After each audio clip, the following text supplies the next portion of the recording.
que grâce à vous sont là. Fiers d'être musulmans, très heureux d'être musulmans et tristes pour tous ceux qui n'ont pas encore embrassé la lumière du salut. Fiers d'être musulmans et tristes pour tous ceux qui n'ont pas encore testé la grandeur d'Allah. Fiers d'être musulmans et tristes pour tous ceux qui n'ont pas compris que l'islam est la religion du rassemblement, la religion de l'unicité, la religion de la droiture, la religion de la vérité. Et quelle est cette vérité? Allah l'a enseigné à tous les prophètes. Ils sont tous venus avec cette lumière. Ils sont tous venus avec cette vérité. Il nous dit qu'il n'a pas envoyé un prophète à qui il n'est établi cette vérité. Adorez-moi. Adorez-moi. Et ne m'associez rien à votre adoration. Il vous a légiféré en matière de religion. C'est pourquoi il dit dans cette sourate 42 qu'il a légiféré en matière de croyance, de foi, d'orientation. Ce qu'il avait enjoint à Noé. La même chose qu'il a donné au patriarche Noé. Ce que nous t'avons révélé. Ce qu'il a révélé au prophète Mohammed sallallahu alayhi wa sallam. Ainsi que ce que nous avons enjoint à Abraham. La même chose a été enjoint au père de la foi. À Moïse. À Moussa alayhi salam. Et à Jésus. Et même à Isa, Jésus-Christ. Établissez la religion. C'était d'établir le dîn, la religion. Et n'en faites pas un sujet de division. N'est pas en faire un sujet de division. Sourate 21, le verset 25. Alhamdulillah. Et nous n'avons envoyé avant toi. Nous n'avons envoyé avant toi. Aucun messager. Aucun messager. À qui nous n'ayons révélé. Quoi?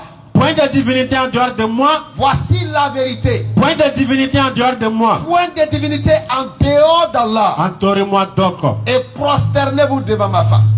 Dites. Non. Nous croyons en Allah. Non.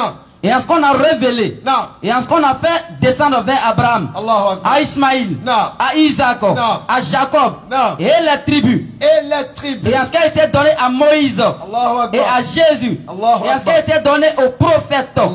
Venant de leur Seigneur. Non. Nous ne faisons aucune distinction entre eux. Aucune distinction en islam et entre à lui les nous prophètes. sommes soumis. Sourate 2, verset 285. Bismillah. Le messager a cru en ce qu'on a fait descendre vers lui. Il a cru au Coran. Venant de son Seigneur. Non. Et aussi les croyants. Non. Tous ont cru en Allah. On a cru en Allah. En ses anges. On a cru aux anges. À ses livres. On a cru aux livres. Et en ses messagers. Nous ne faisons.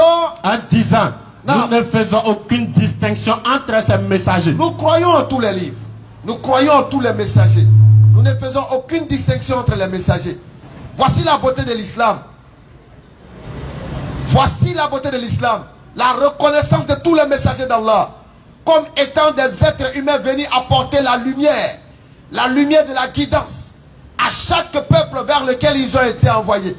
C'est pourquoi dans la sourate 5, à partir du verset 44, quand on regarde le cheminement prophétique, Allah nous dit qu'il a donné à Moussa, il a donné la Torah, où il y avait guide et lumière. Il a donné l'Injil, où il y avait guide et lumière, l'évangile. Au verset 48. À ne pas confondre avec les évangiles. Bismillah. Et sur toi, Muhammad. Et sur toi, Muhammad. Nous avons fait descendre le livre avec la vérité. Nous avons fait descendre le livre avec la vérité. Pour confirmer le livre qui était là avant lui. Pour confirmer le livre qui était là avant lui. Et pour prévaloir sur lui. Alors quand le Coran il vient non seulement pour confirmer, infirmer et prévaloir sur les autres livres qui l'ont précédé.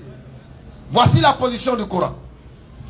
Et au nom de cette position, quand nous regardons dans les autres livres que nous avons aujourd'hui, on constate que les gens parlent du diable. On parle du diable, mais ils ne connaissent pas le diable. Parce que pour eux, le diable est un serpent. Dans la Bible, quand vous parcourez, ils ne connaissent pas la nature du diable. Laisse 3 le verset 1er. Mais dans le Coran, Allah va nous dire qu'est-ce que le diable, qui il est et pourquoi il est. Le serpent. Le serpent était le plus rusé de tous les animaux des champs. Le serpent était le plus rusé de tous les animaux des champs. Que l'Éternel Dieu avait fait. Alors, nous comprenons ici que quand nous prenons la Bible qu'ils ont trop patrouillée, ils ont enlevé, ils ont ajouté, ils ont extrait. Quand nous prenons ce livre, on comprend que le diable est un serpent. La nature du diable, c'est que c'est un serpent. Et quand le livre confirmateur, le livre de la rectification, le livre de la vérité, et lorsque le nous livre disons de la aux anges, synthèse, prosternez-vous devant Adam. Prosternez-vous devant Adam. Il se prosternait, excepté Iblis, À ce Satan. niveau-là, les ignorants disent, mais Allah il a dit que c'est devant lui seul qu'on doit se prosterner. Oui. Mais pourquoi ici Allah il dit que d'aller se prosterner devant encore Adam? Oui. Un mot n'a de sens que dans son contexte. Chaque jour, nous allons vers nos pères et mères, nous nous prosternons pour qu'ils puissent nous bénir. Et là, la prosternation, ce n'est pas dans le sens de vouer un culte, mais dans le sens d'obéir, de respecter. Donc, lorsque Allah il demande d'aller se prosterner devant Adam, c'est dans le but d'obéir, de respecter Adam et de recevoir d'Adam l'enseignement que Allah lui a donné. À la différence du fait que quand nous allons nous prosterner devant Allah, nous nous prosternons pour lui vouer un culte qui est différent de la prosternation du respect et de la considération. Allons-y.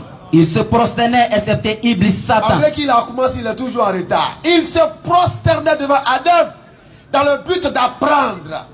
Et le diable va refuser de se prosterner. Excepté Iblis qui était du nombre des djinns. Excepté Iblis, le diable, le Satan.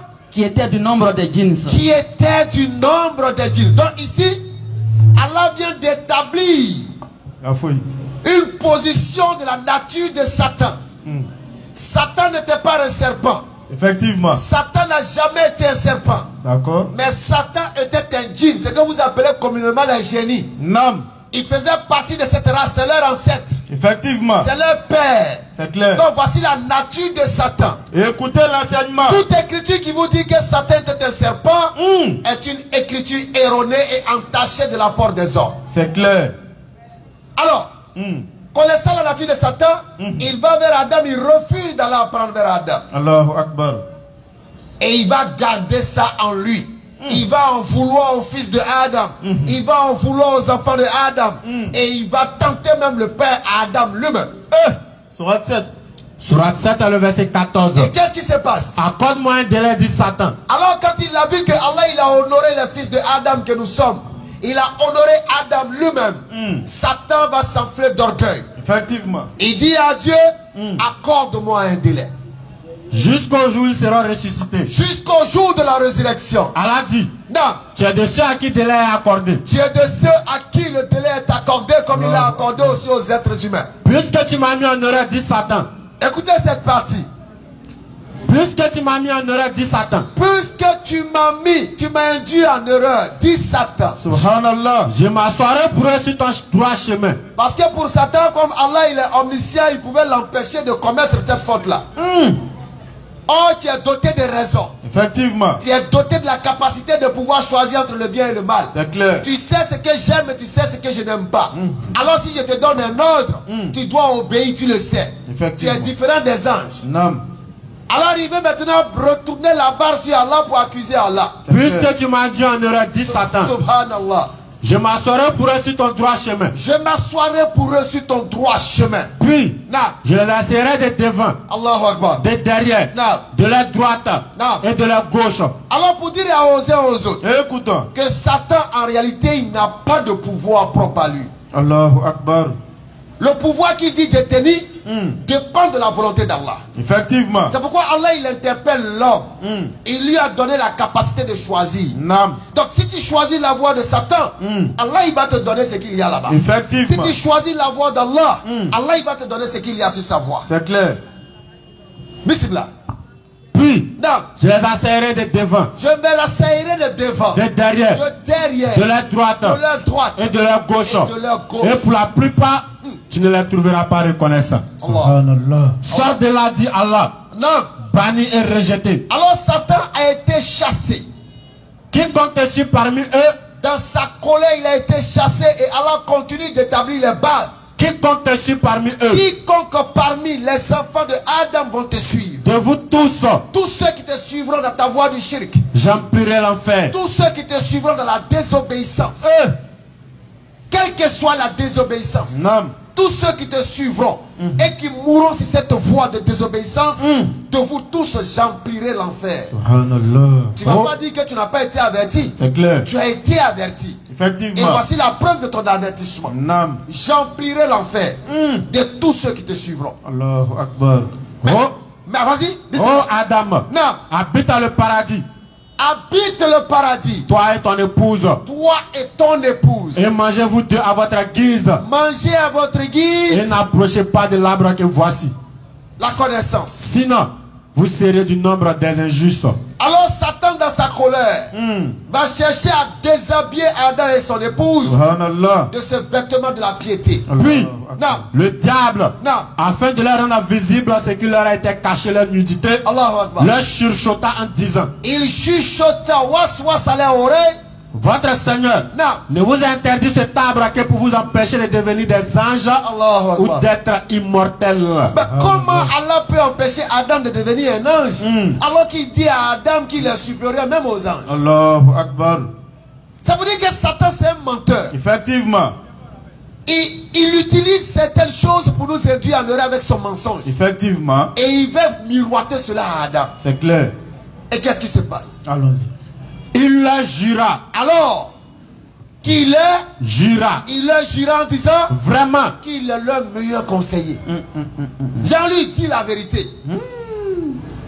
Alors que c'était un menteur. Il les fit tomber par tromperie. C'est pourquoi les djinns même ont été surpris. Quand ils ont entendu la lecture du Coran, Non. ils disent mais attends, qu'est-ce qui se passe là? Qu'est-ce qui se passe là? Attends, donc notre insensé Iblis, et même il insulte. Allahu Akbar. Donc notre insensé Iblis disait des extravagances sur Allah. Parce qu'il est fort. C'est un menteur embellisseur. Effectivement. Il ne fabrique pas péché, mais il touche ce que tu aimes là. Et Non. puis il travaille dessus. Ça vient pas? Alors, non, c'est pas grave, on va continuer. Alors, lorsque Adam et Ève vont trébucher, Non. est-ce que Allah il va les abandonner après leur péché? Question. Est-ce que Allah va les rejeter après leur péché? Réflexion. Est-ce qu'Allah va refouler sa créature qu'il a mis au-dessus de toutes les créations? Analyse. Tous deux disent: Oh notre Seigneur, oh notre Seigneur, nous avons fait du tort à nous-mêmes. la force de la repentance vient de prendre son point de départ. Oh notre Seigneur, La reconnaissance de sa faiblesse, oh notre la Seigneur, reconnaissance de sa faute, oh notre Seigneur, confesser sa faute devant Allah, oh notre Seigneur, dans l'intimité bien sûr. oh notre Seigneur, Oh notre Seigneur, nous avons fait du tort à nous-mêmes. ce n'est pas à Allah qu'on a fait du tort. Nous avons fait du tort à nous-mêmes. C'est pourquoi Allah il dit dans le Coran que tout mal que vous faites vient de vous-même. Et tout le mal que vous faites, c'est sur vous-même, ça va retomber. Nous avons fait du tort à nous-mêmes. Donc, ils reconnaissent ici que le tort que l'on pose sur terre, là, c'est pas à Allah on fait du Nous tort. avons fait du tort à nous-mêmes. Lorsque tu prends ton enfant pour aller le sacrifier, tu fais pas du tort à Allah. Puis, Lorsque Adam tu reçut tues- de son Seigneur. Lorsque tu tues ton semblable pour faire ton sacrifice, tu fais pas du tort à Allah. Effectivement. Puis, Non. Adam reçut de son Seigneur des paroles. Alors qu'Adam va reconnaître son tort et qu'il va confesser son tort, Et il va Allah dire, agrée son je me suis repentir. fait du tort à moi-même. Allah maintenant va amener Adam. Et Allah agrée son repentir. Il va amener Adam qui est le prototype de l'être humain Car c'est lui seul le repentant. à connaître le cheminement de la repentance. Il va enseigner ça à Adam. Comment voulez-vous que Dieu puisse punir le premier être humain qui ne sait rien des conséquences d'une désobéissance, qui n'a même pas, ça dit c'est un bébé poilu, un bébé babu. C'est clair. Il ne sait rien. Et Effectivement. puis Dieu automatiquement, dès la première faute, Dieu va le maudire. Dieu va maudire ses entrailles. Dieu va aller dire, bon voilà, péché originel. C'est quoi ça? Tous ceux qui vont naître de toi seront des pécheurs. Pour rien quoi? Subhanallah. Tout est Aïe. dit. Mais la miséricorde du Seigneur doit se manifester à l'égard de cet être-là. Tout est dit. Alors Allah va mettre les paroles de la repentance Tout qui est dit. sied à sa majesté en ces termes. Oh notre Seigneur. Oh notre Seigneur. Nous avons fait du tort à nous-mêmes. Nous avons fait du tort à nous-mêmes. Si tu ne nous pardonnes pas. Parce que et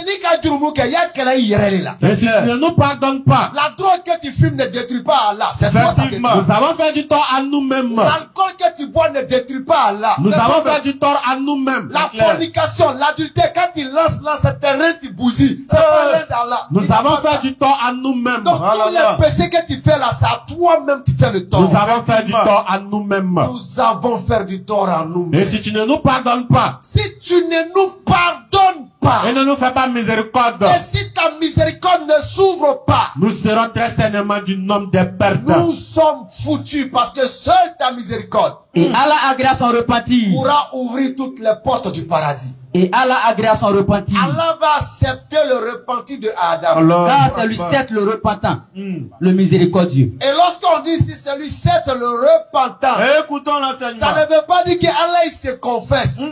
Ici le repentant prend le sens de celui qui renonce. Écoutez l'enseignement. Il a pris une décision. Non. Après la repentance, il renonce à la sentence. C'est ça qui est là. Donc le traducteur il n'a pas commis d'erreur. La langue est claire. Il ne se confesse à personne, mais il renonce à ce qu'il a voulu faire. Nul n'est au-dessus de lui. Maintenant, si un chrétien vient dire, non, mais vous avez dit Genèse 6.6, Genèse 6.6 là. Ça c'est clair. Effectivement. Dieu s'est repenti, s'est confessé. Parce qu'il n'y a pas de retour sur décision. Il a regretté. Voilà, il n'y a pas de retour sur décision. Mais il s'est confessé. Effectivement. Dans Genèse chapitre 6. Donc c'est une erreur. Rien à voir avec pour le Coran. L'Éternel s'est repenti d'avoir fait l'homme sur terre et il fut affligé en son cœur. Vous voyez? Or là, dans le Coran, Adam et Ève, s'ils péchaient, il y avait une conséquence. Donc pour ne plus donner la conséquence, c'est lui le renonçant. C'est lui le repentant. Écoutez l'enseignement. C'est tout. C'est lui le renonçant. À la sentence prévue dans la désobéissance. C'est lui le renonçant, c'est lui le repentant. Effectivement. C'est tout. Rien à voir avec ce que les détracteurs pourraient penser. Donc automatiquement, Allah va faire étendre sa miséricorde sur Adam et Ève. C'est clair. Mais d'où nous vient alors le soi-disant péché originel? Question. D'où nous vient alors le péché qu'on va hériter par le sang? Vraiment. Ça là, c'est quitté où? La question est posée. Nulle part dans la Genèse on ne trouve un péché dit originel. C'est clair. Jésus-Christ lui-même il parle pas de péché originel. Mais c'est quitté où cette histoire de péché originel là? Oui, gens du livre. Non. Pourquoi mêlez-vous le faux au vrai? Pourquoi vous mélangez la vérité et le mensonge? Et cachez-vous sciemment la vérité. Pourquoi pour égarer la masse vous cachez la vérité? Ézéchiel 18 dans le verset 20. L'âme qui pêche, c'est celle qui mourra. C'est pour ça que Jésus il a dit, les scribes et les pharisiens sont assis dans la chair de Moïse. Effectivement. Ce qu'ils vous disent là, faites. Même si eux-mêmes ils ne font pas, vous faites. C'est clair. Pourquoi cachez-vous sciemment la vérité? Pour égarer la masse. Non. Parce que vous avez choisi d'être égaré. Effectivement. Vous voulez conduire aussi la masse dans l'égarement. Alors que le Coran, le livre de confirmation, non. À partir de la Sourate 548, le livre de la synthèse, effectivement, le livre de la vérité, non, vient rétablir l'ordre des choses en disant à l'être humain, écoutons, tu n'as pas hérité d'un péché. C'est pas possible. Donc, faut pas penser que tu vas aller accuser Adam et Ève pour dire non, Dieu, c'est pas moi. Comme Adam et Ève ont péché, donc moi j'ai hérité de leur péché, c'est à cause de ça là. Tu seras comptable de ton action. Effectivement. Il n'y a pas d'héritage dans le péché. Adam et Ève ont péché? Non. On va pas avoir ça par le sang. Effectivement. Sinon, si c'est par le sang, c'est que vous êtes en train de nous dire que selon la Bible et la théorie ou la doctrine de la Bible, Jésus-Christ serait alors un pécheur. C'est clair. Si c'est par le sang. Puisque dans ce cas, Astaghfirullah qu'Allah nous pardonne, Amen. Marie, sa mère, serait une pécheresse. Effectivement. Puisqu'elle aurait hérité son péché de qui? De Adam, à partir du sang. C'est clair. Bon, si Marie est pécheresse, et qu'elle a conçu Jésus, qui s'est nourri de son sang, qui a aussi le sang de Marie dans son sang, effectivement, c'est que lui aussi il a hérité du péché. Ça c'est logique. Mais pour démontrer la fausseté de cette doctrine, Jésus-Christ lui-même il dit, qui me convaincra de péché? Qui peut m'accuser de péché? La question est posée. Mais en même temps qu'il le dit, lui-même il demande pardon au Seigneur pour ses manquements. Effectivement. Pardonne-nous nos offenses. Comme nous pardonnons aussi à ceux qui nous ont offensés. Sourate 6, le verset 164. Vous voyez? Donc il faut comprendre là, on ne peut pas accuser le prophète d'un péché palpable. Effectivement. Mais lui connaît la dimension du péché qui est au-delà du palpable. Non. Parce qu'on peut pécher en esprit. Qui voit le péché en esprit? Personne ne voit. Question est posée. C'est pourquoi le prophète sallallahu alayhi wa sallam a dit à son peuple, à sa umma, continuez, demandez pardon à Allah chaque fois que vous pouvez. C'est clair. On dit, oh Muhammad, mais toi tu es là, tu fais istighfar, tu demandes pardon à Allah. Alors que Allah dit dans le Coran que tes péchés passés et futurs sont pardonnés. Quand on dit ça, ils sont contents. Mais tu es là, tu demandes pardon, qu'est-ce qui se passe? Alors qu'ils n'ont bien compris. Alors les détracteurs vont dire, ah, donc Muhammad a péché. Subhanallah. Subhanallah. Subhanallah. Celui qu'on a appelé El Amin. Nam. Le digne de confiance. Bien avant qu'ils reçoivent la prophétie. Amis comme ennemis. Nam. À l'unanimité, ont reconnu la moralité saine et parfaite de Muhammad sallallahu alayhi wa sallam. Allahu Akbar. Alors, comment Allah veut dire qu'Allah te pardonne tes péchés passés? Ok? Remontons donc le passé. Nam. Et allons voir quel péché il a commis. On les attend pour ça. Donnez-nous le péché qu'il a commis dans le passé. Et montrez-nous le péché qu'il va commettre dans le futur. Mais l'enseignement profond qui se trouve là, Allah est en train de montrer aux doués d'intelligence qu'en réalité, Muhammad n'a aucun péché. Effectivement, c'est parce que quand vous prenez le temps, on parle du passé et du futur. Mais on est aujourd'hui vendredi. Hier était jeudi. Quand on le dit, ils savent qu'ils ne peuvent pas s'en sortir avec cette explication. Aujourd'hui est vendredi. Hier était jeudi. Effectivement. Aujourd'hui était le futur d'hier. Aujourd'hui, vendredi, était le futur du jeudi. Effectivement. Est-ce que vous suivez? Vendredi est le futur du jeudi. Allah dit, tes péchés futurs sont pardonnés. Mais avant qu'il ne soit futur, il est présent. Non. Et le jeudi qui est passé là, était le présent d'un autre jour. Effectivement. Et le futur d'un autre jour. C'est clair. Mais dans ce jumelage de temps, à quel moment Muhammad va commettre un péché? La question est posée. Passé et futur. C'est pas encore arrivé, il est pardonné. Aïe. C'est pas encore arrivé, il est pardonné. Ah. Or, le présent était le passé et le futur en même temps. C'est clair. Le présent est le passé et le futur en même temps. Vendredi était le futur du jeudi. Effectivement. Jeudi devient le passé du mercredi. Allah, bon, ça c'est un autre level. C'est un autre level. Alors nous disons ceci. Non. Il n'y a pas de péché originel. C'est clair. Il n'y a pas de péché que un sang pur doit venir laver. Effectivement. Ça n'existe pas. Non. Surat 6, le verset 164. Que dire Allah? Dis. Non. Chercherai un autre Seigneur qu'Allah. Alors qu'il est le Seigneur de toutes choses, chacun acquiert le mal qu'à son détriment. Voilà la vérité. Personne ne portera le fardeau, responsabilité d'autrui. C'est pourquoi la parole de Adam et Ève là, c'est une parole importante. Effectivement. Nous n'avons fait du tort qu'à nous-mêmes. Allahu Akbar. Chacun acquiert le mal qu'à son détriment. Ah, c'est ça qui est là-haut. Personne ne portera le fardeau d'autrui. Donc quand on te dit arrête, il faut arrêter. Parce qu'il y a quelqu'un qui est là. C'est clair. Ni quand tu as il tout ce que tu dois faire, c'est toi-même ça. C'est toi-même d'abord. Tu détruis d'abord. Quand tu envoies ton kouroukou et puis ça suce ton sang là. Alors, ouais, ça. Quelle histoire ça? Nous avons fait du tort à nous-mêmes. Oui. Effectivement. Parce que le kouroukou là, ça suce le sang. Vous avez bel et bien discuté à propos d'une chose dont vous avez connaissance. Non. Mais pourquoi discutez-vous des choses dont vous n'avez pas connaissance? Alors, Allah sait, tandis que vous ne savez pas. Il n'y a pas de péché originel.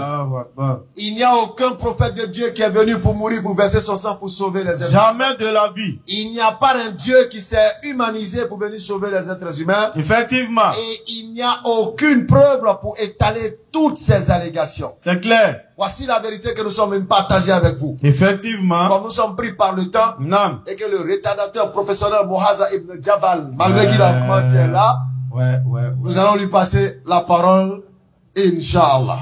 Bismillah. Allahu Akbar. A'udhu bi kalimatillahi tammati min sharri ma khalaq.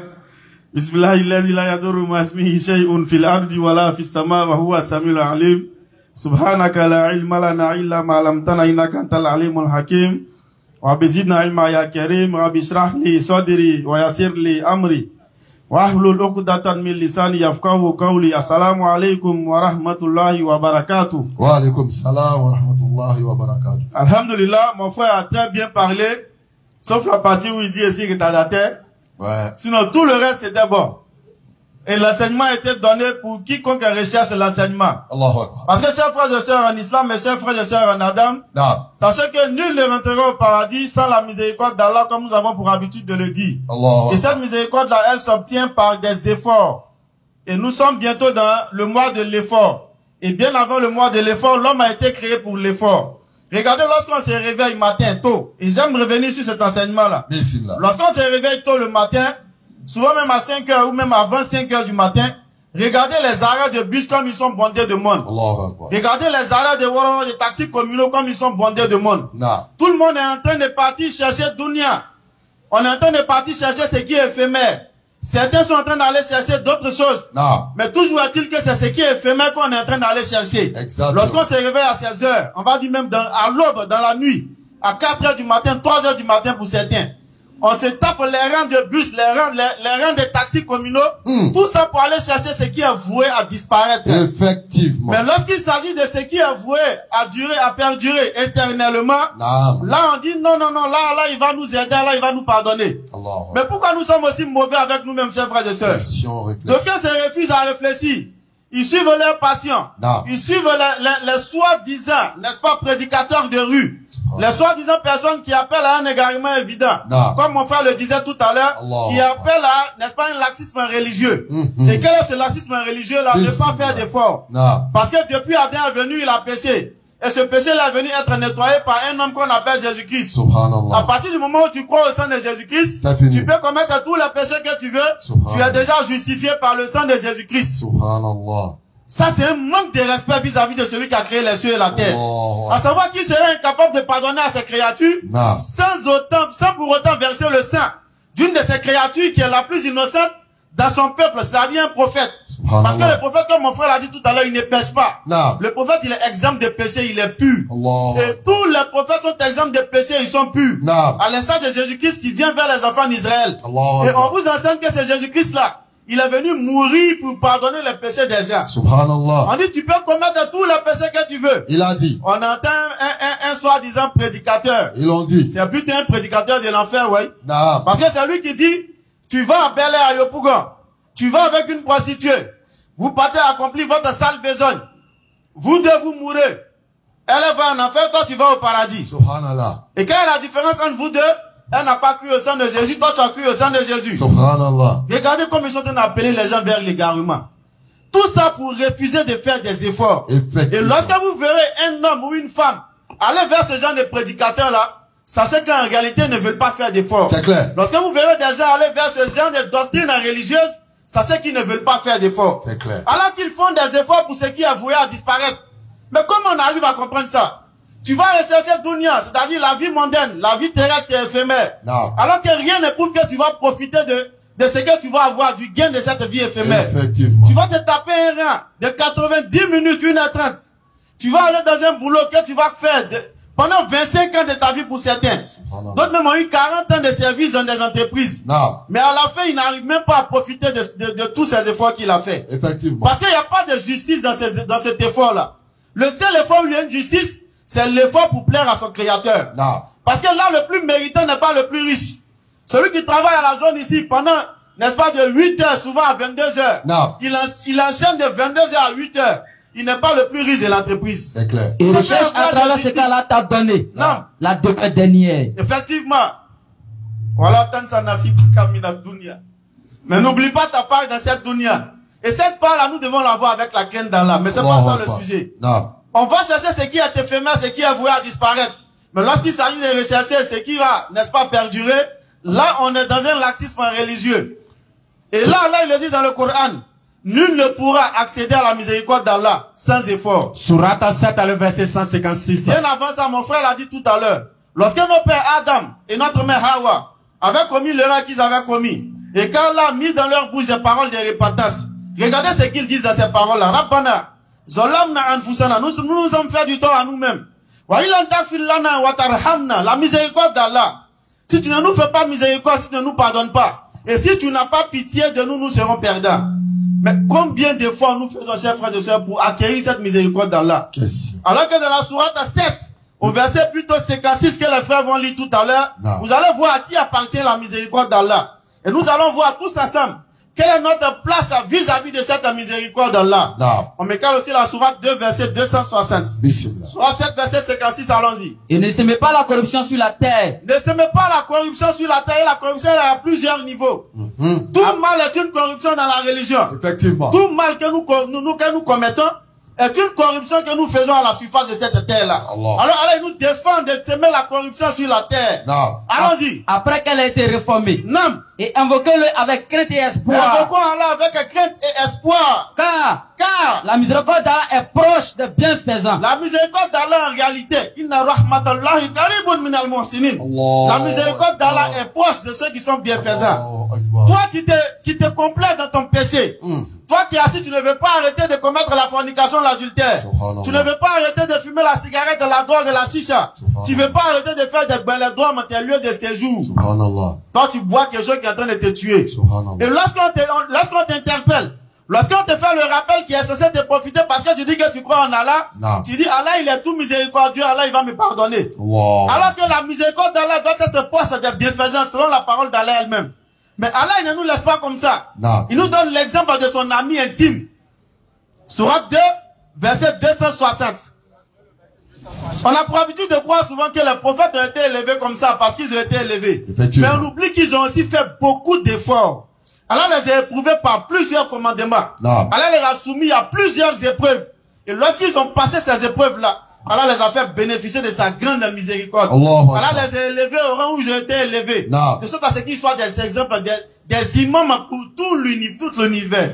Allons-y. Et quand Abraham dit, lorsqu'Abraham dit, écoutez très bien cet enseignement-là. Seigneur, oui, montre-moi comment tu ressuscites les morts. Alors Abraham il demande à son Seigneur de lui montrer comment il ressuscite les morts. Alors d'aucuns pourraient être tentés de penser, mais Abraham ne savait pas que Dieu ressuscitait les morts ou Abraham ne croyait pas. Alors il pose la question à Abraham. Allah dit, non, ne crois-tu pas encore? Attends, toi tu n'es pas encore bien croyant, hein. Mais regardez encore la réponse d'Abraham. Si, je suis croyant. Abraham. Oui. Mais en réalité, que mon cœur soit rassuré. Je veux que mon cœur soit rassuré. Je veux stabiliser mon cœur dans la foi. C'est pourquoi je demande à Allah comment il ressuscite les morts. Il n'a qu'à me montrer. Maintenant, Allah, lorsque son ami intime lui pose ce genre de questions, ou lorsque son ami intime veut cette stabilité dans la foi, qu'est-ce qu'Allah il va faire? Alors qu'Abraham a déjà un homme élevé auprès de lui. Est-ce qu'Allah va dire simplement, voilà comment je fais, hein, prenez un exemple, ou on lui montre une vision, que je sois dans le sommet de manière réelle, ou est-ce qu'Allah va le soumettre à des efforts ou à des, n'est-ce pas, à des épreuves? On lit la suite.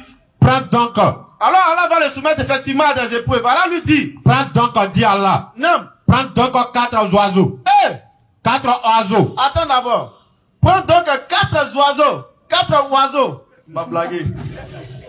Ah, voilà. Prends donc 4 oiseaux. Ah, les frères. Comment on peut attraper les oiseaux aussi facilement? Peut-être ça, il n'est pas bon, hein. 4 oiseaux, comment?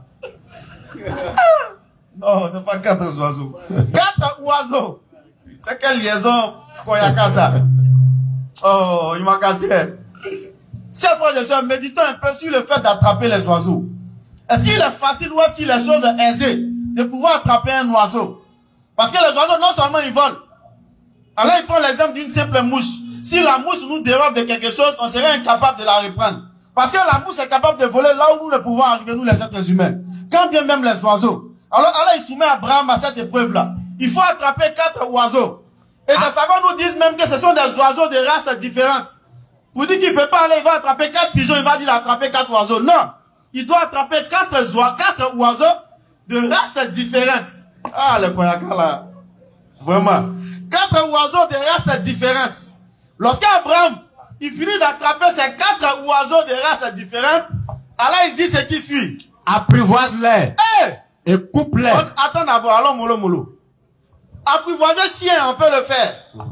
Apprivoiser chat, il suffit de le mettre sur toi à la maison. Mais alors il demande à Abraham d'apprivoiser ces 4 oiseaux. Attraper oiseau, c'est une épreuve. C'est très difficile. 4 oiseaux. Prendre 4 oiseaux, ensuite les apprivoiser. Non. Tu es venu encore. Prendre 4 oiseaux, ensuite les apprivoiser. Alors il soumet Abraham à tous ses efforts, à toutes ses épreuves, tout simplement pour pouvoir voir comment il ressuscite. Mais alors il ne s'arrête pas là. Il a attrapé les 4 oiseaux. Il a apprivoisé les 4 oiseaux. Ensuite, les Kouakals ils m'ont mis dans quelque chose. Puis, ensuite, oui, sur des monts séparés. Sur des monts, alors il dit sur des montagnes. Allons-y, c'est le mot qu'on comprend tous. Sur des montagnes séparées, c'est-à-dire qu'il va quelque part en là-bas. Dans des monts, il prend un peu de mélange d'oiseaux parce qu'il a coupé ces oiseaux-là. Après les avoir apprivoisés, Allah lui a dit de tuer ces oiseaux. Il a tué les oiseaux. Allah lui dit maintenant de prendre ces oiseaux et d'aller les mettre sur 4 monts très très éloignés, 4 montagnes éloignées. D'abord, escalader la montagne, c'est pas chose aisée. Ça demande beaucoup d'efforts. Il va escalader la montagne, il va mettre des débris d'un oiseau sur une montagne. Il va aller sur une seconde montagne, sur une troisième montagne, ensuite sur une 4e montagne. Allons-y. Puis, non. Sur des monts séparés, oui. mets-en en fragments. Il met des fragments des oiseaux sur chaque montagne séparée. Ensuite, il redescend encore. Ensuite, il redescend. Appelle-les. Regardez encore l'effort supplémentaire qu'Allah lui demande. Qu'ils se mettent à un niveau équidistant de tous ces 4 monts et qu'ils appellent ces différentes races d'oiseaux. Il est petit en bas là-bas. C'est pourquoi ça vient appuyer la terre selon laquelle c'était des oiseaux de races différentes. Non. Il se met et puis il appelle par exemple jaune noir. Là c'est jaune noir, nous on connaît ici. Oiseau jaune noir là. Il appelle jaune noir. Maintenant Allah ressuscite jaune noir en regroupant tous ces différents fragments qui se trouvent sur ces 4 montagnes séparées. Pour lui montrer ce miracle-là, Allah a fait en sorte qu'Abraham fasse beaucoup d'efforts. Et ça, c'est pas des efforts qui se font en une journée. Mais lorsque on nous appelle à délaisser nos mauvaises actions, à délaisser nos mauvaises habitudes, on refuse de quitter nos endroits. On refuse de faire des efforts et on espère la miséricorde d'Allah. On espère la miséricorde d'Allah alors qu'on ne veut pas être parmi ceux qui font ce qui attire la miséricorde d'Allah. Parce que dans la sourate 2, verset 218, Allah il parle des compagnons de Muhammad alayhi salatu wa salam. On a pour habitude aussi de penser que c'est parce qu'ils étaient là au temps du prophète sallam qu'Allah les a élevés. Non. Allah dit Inna allazina amanu sourate 2 verset 218. Wallazina hajaru wa jahadu fi sabilillah. Regardez ces 3 parties. C'est ceux qui ont cru. Ils ont cru d'abord. Attends, on va doucement bambouler là. Ceux qui ont cru. La croyance n'est pas une chose aisée. Parce qu'elle demande d'avoir la certitude. Je parle de la croyance. Il y a être musulman et puis il y a être croyant. Les Arabes ont dit dans la sourate 49 que nous croyons. Là, il a dit non. L'âme tourmine. Vous n'êtes pas encore croyant. Il dit parce que la foi n'a pas encore pénétré vos cœurs. Il dit dites simplement, vous êtes soumis. Parce que la croyance c'est tout un autre niveau. Un autre degré. Il dit c'est ceux qui ont cru en Allah et en son messager. Ensuite, il n'y a aucun doute sur les croyants. C'est ceux-là les croyants. Ils déplacent les montagnes. C'est ceux-là les croyants. Ils croient en Allah et en son messager. Allah dit ensuite, ensuite, ils ne doivent pas avoir de doute dans leur croyance. C'est ça là la croyance. C'est pas une chose aisée qu'on acquiert comme ça en s'asseyant dans son salon. C'est pas une chose qu'on acquiert en restant dans son balladrome. C'est pas une chose qu'on acquiert en peuplant les grains. Dans son fumoir où on fume son chicha. En peuplant les grains où il n'y a aucun effort religieux qui est fait. Non. Ce n'est pas une chose qu'on acquiert de cette manière. C'est une chose qui est très très grande. Et donc, l'effort pour l'acquérir aussi est très grand. Alors il commence par ça. Allazina amanu, il y a ceux qui ont cru. Avec tous les efforts que la croyance demande. La foi a pénétré leur cœur. Ensuite il dit, Allazina hajaru. Émigrer. C'est ceux-là même qui ont émigré. Et qu'est-ce que l'émigration, ainsi comme nous devons comprendre l'émigration, c'est le fait de délaisser l'endroit où tu ne peux pratiquer aisément ta foi. Le fait de délaisser l'endroit où tu ne peux délaisser facilement ta désobéissance. Le fait de quitter un endroit où on t'empêche, toi, une femme musulmane, de porter le voile à intégral. de fuir la débauche vestimentaire. Ou là où on t'empêche, toi musulman aussi, de fuir la débauche vestimentaire. Parce que autant la femme dans la débauche vestimentaire, autant l'homme aussi est dans la débauche vestimentaire. Ça, c'est clair. Ou même dans l'apparence, ça devient débauché. Et lorsqu'on demande, il dit non, c'est le cœur. Faux. C'est faux. C'est pas le cœur. Parce que quand c'est dans le cœur, ça rejaillit sur les membres. Donc le fait d'émigrer, c'est le fait de quitter ton endroit. Ton belledrome là, c'est le fait de quitter dedans. Si tu n'es pas qu'on te donne une tournée, il faut quitter le belledrome. C'est tout. Si tu n'es pas qu'on te donne une taf, il faut quitter l'endroit où on fume la drogue ou la cigarette ou le chicha. C'est tout. Si tu veux pas aussi, quand on te donne, on te rend goût, il faut quitter aussi le quackledrome. C'est clair. Parce que c'est ce qui est clair. Non. Tu peux pas rester dans la saleté pour prétendre à te laver. C'est pas possible. C'est clair. Soit tu te fous des gens, ou tu te fous de toi-même, ou tu es bête. Allah. Ça veut dire que tu n'es pas normal dans ta tête. Parce que pour pouvoir te laver, il faut quitter l'endroit sale.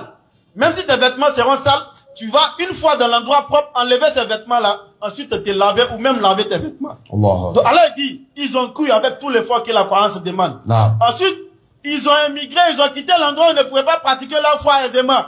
Ils sont allés à la recherche d'Allah. Non. Ça fait 2, c'est pas encore fini, on continue. Et lutter dans le sentier d'Allah.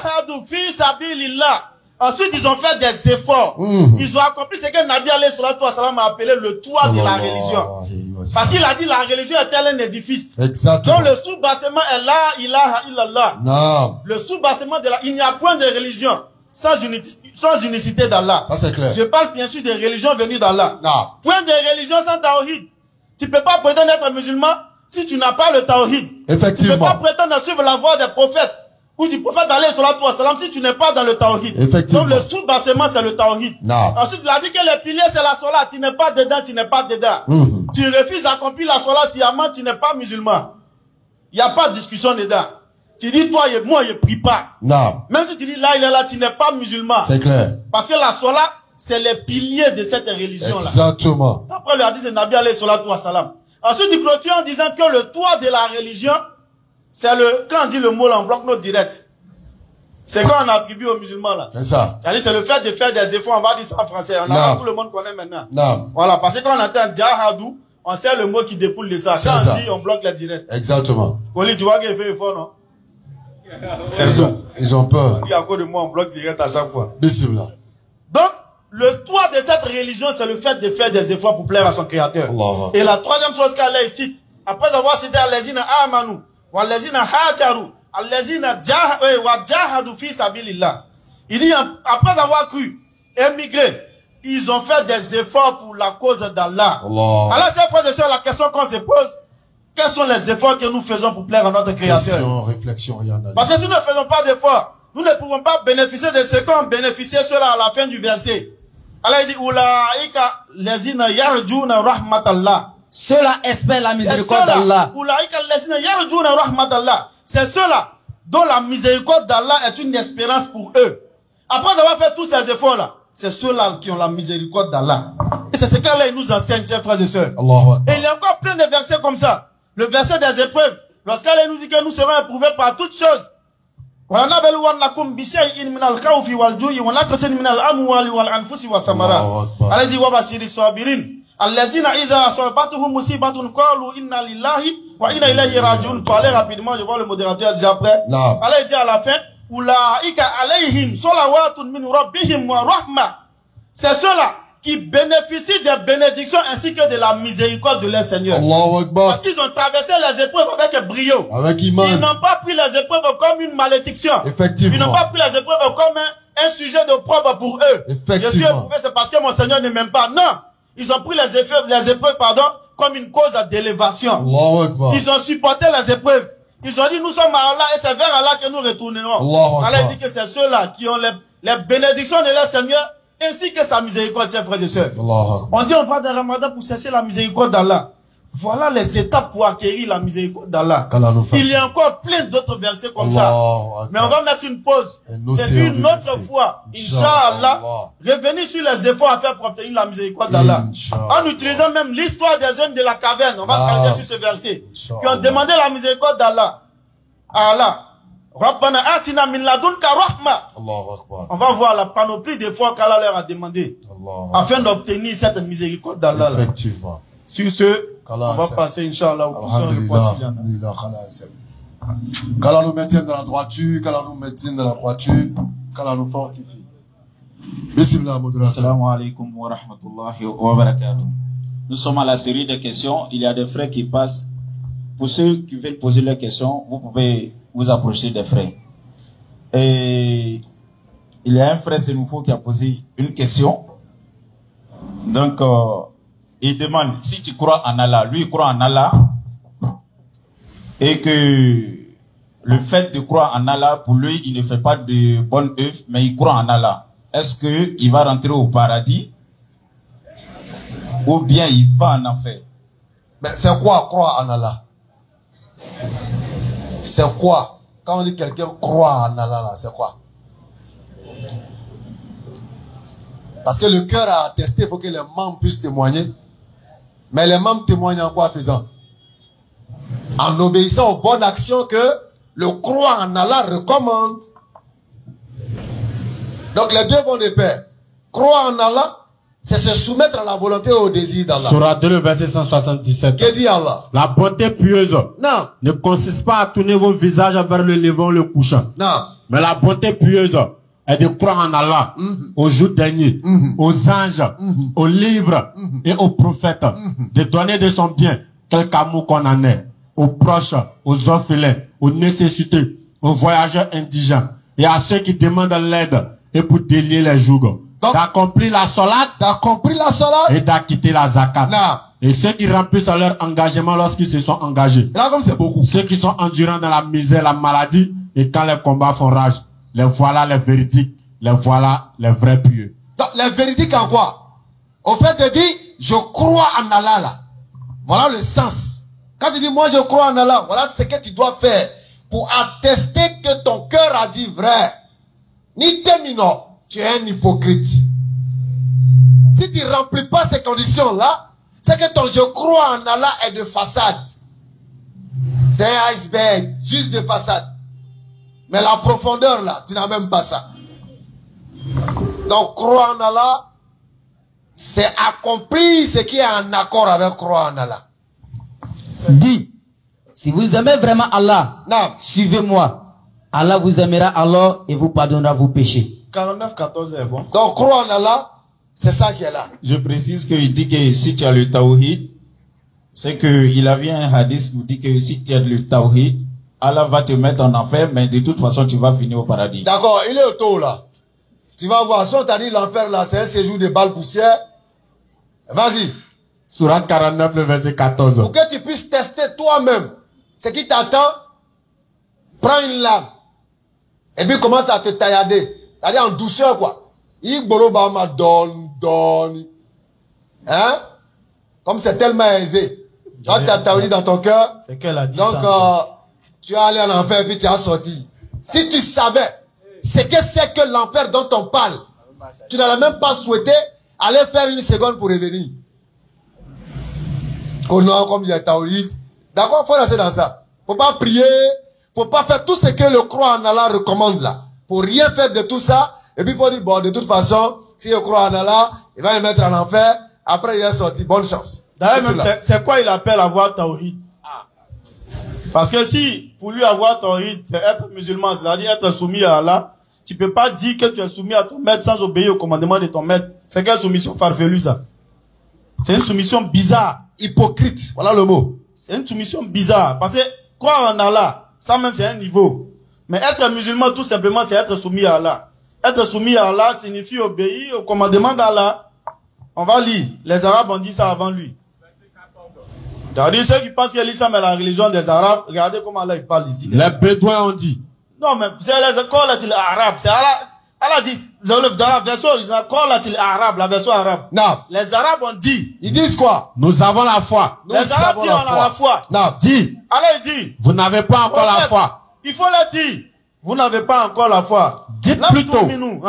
Dites plutôt. Oui. Nous nous sommes simplement soumis. Car la foi n'a pas encore pénétré dans votre cœur. La foi n'est pas rentrée dans vos cœurs. Et si vous obéissez à Allah. Si vous obéissez à Allah. Et à son messager. À son messager. C'est-à-dire que ton tawhid là même n'est même pas complet. Parce qu'il faut obéir à Allah et à son messager. Non. Il ne vous fera rien perdre de vos œuvres. Continue. Au verset 15. Les vrais croyants sont seulement ceux qui croient en Allah et en son messager. Ensuite, qui par la suite ne doutent point. Il n'y a pas de doute dans leur cœur. Et qui luttent avec les biens et leur personne dans le sentier d'Allah. Allah il dit quoi? Ceux-là sont les véridiques. En dehors de ça, les autres c'est des menteurs. Les véridiques c'est ceux-là. Ceux dont là il a cité ces critères-là. Donc celui qui dit il a tawhid et puis il refuse d'obéir au commandement d'Allah. Et l'un de ses premiers commandements là, c'est la sola, c'est les autres actions qui suivent. Ça veut dire que lui-même il n'est pas un véridique. Parce que voilà la vérité dont là il parle. Et puis là il continue encore. Est-ce vous? Au verset 16. Dit. Non. Est-ce vous qui apprendrez à Allah? On demande aux frères, c'est toi qui vas apprendre à Allah. Votre religion? La religion là? Alors qu'Allah sait tout ce qui est dans les cieux et sur la terre. On est dans quoi? Et Allah est omniscient. Donc en réalité, il faut qu'on fasse attention, il faut qu'on se réforme. Il n'y a pas de croyance sans obéissance. Ok, j'appelle ici le frère Konaté Bema. Konaté Bema.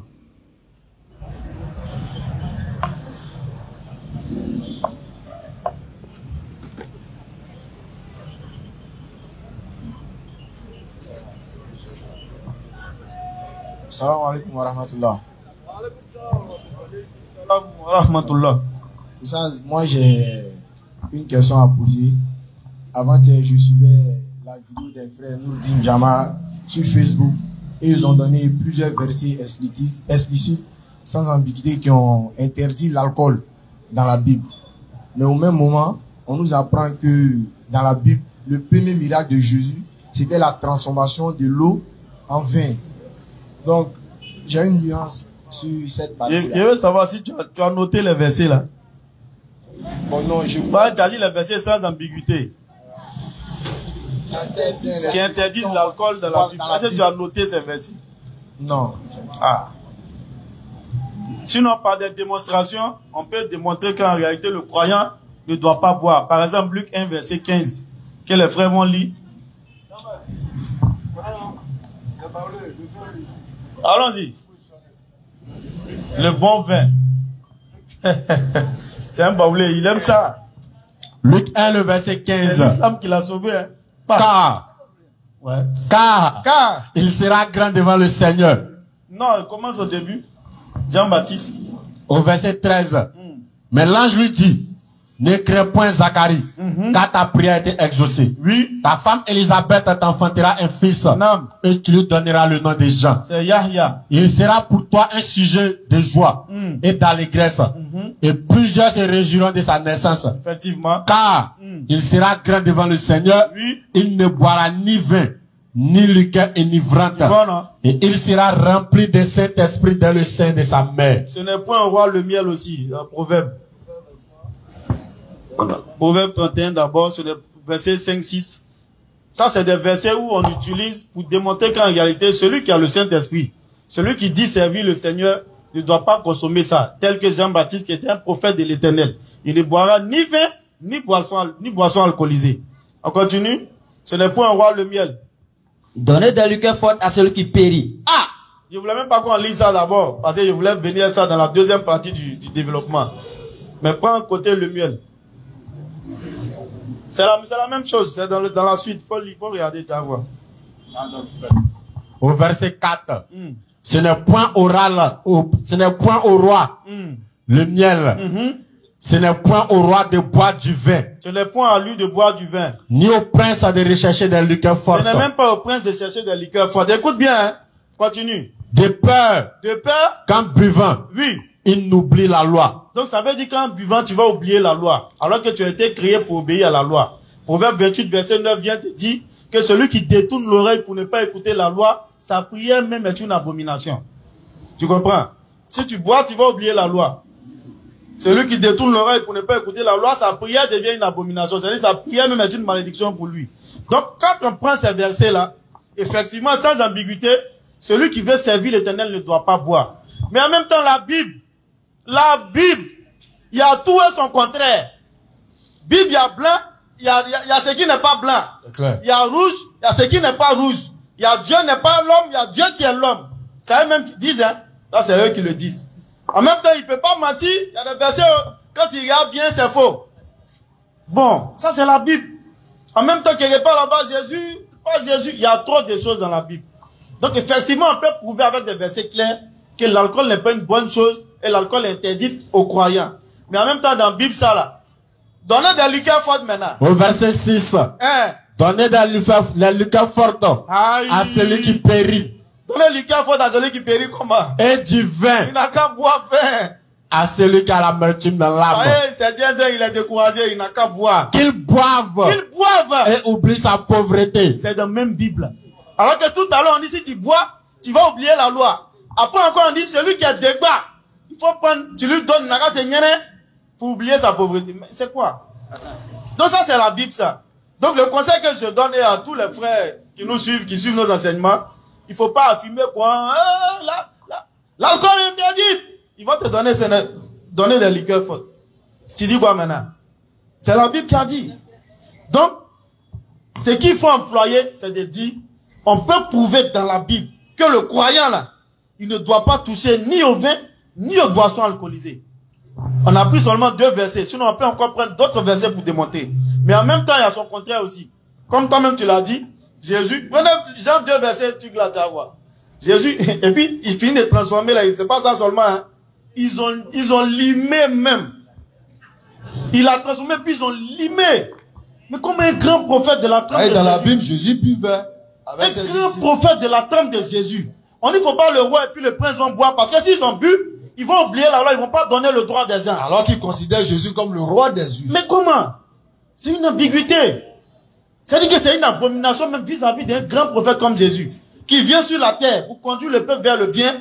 Et puis son premier miracle, il prend l'eau, il transforme en vin. Lisez, on va entendre.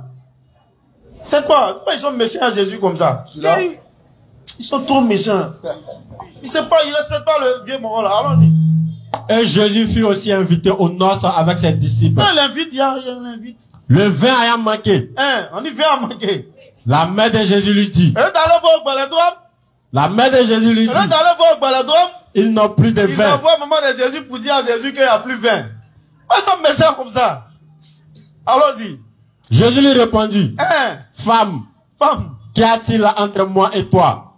Mon heure n'est pas encore venu. C'est quoi ça là? Sa mère dit au serviteur. Faites ce qu'il vous dira. Oh! Il y avait là 6 vases de pierre. 6 vases de pierre. Ils sont méchants. L'eau qu'on devait prendre pour faire ablution. Ils sont méchants. Voilà, ils sont méchants. C'est vrai, on met un peu d'ironie dedans, mais c'est méchant. C'est un dénigrement vis-à-vis de Jésus. Continue. Destiné aux purifications des Juifs. Et contenant chacun 2 ou 3 mesures. Ça va. Jésus l'a dit. Remplissez d'eau ces vases. Mettez l'eau dedans, vous allez voir ce qu'il a fait. Et il les remplit jusqu'au bord. Puisez maintenant, leur dit-il, et portez-en à l'ordonnateur du repas. Maintenant, qu'est-ce qui se passe? Quand l'ordonnateur du repas eut goûté l'eau changée en vin, ne sachant d'où venait ce vin, et puis il y a ce qu'il dit, hein. Tandis que les serviteurs qui avaient puisé l'eau le savaient bien, il l'appela l'époux et lui dit. Allons-y. Tout homme sait d'abord le bon vin. Ça veut dire qu'eux lui ont donné faux vin, quoi. Maintenant, vin qu'on dit Jésus a transformé, par nous on dit c'est faux. C'est une calomniation vis-à-vis de Jésus. C'est une calomnie. Les collègues m'ont fait quelque chose, hein. C'est une calomnie vis-à-vis de Jésus. Allahu Akbar. Non, ils m'ont fait quelque chose le soir, là.